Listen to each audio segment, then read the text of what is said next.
Hi friends, இன்றைக்கி நம்ம ratio and ப்ரொபோர்ஷனில் மீதி இருக்க ஃபார்முலாஸ் இந்த வீடியோஸில் பார்த்துடலாம்.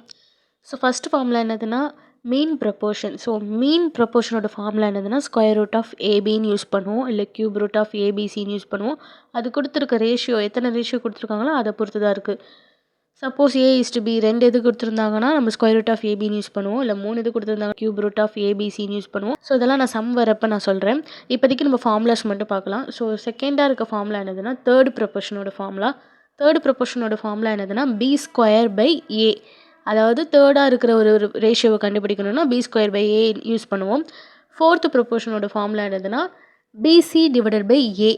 ஸோ ஃபோர்த்தாக இருக்கிற ரேஷியோ என்னென்னு கண்டுபிடிக்கிறதுக்காக நம்ம பிசி டிவைட் பை ஏன்னு சொல்லிட்டு யூஸ் பண்ணுவோம். அடுத்து காம்பவுண்ட் ரேஷியோ அப்படிங்கிறதோட formula product of numerator divided by product of denominator.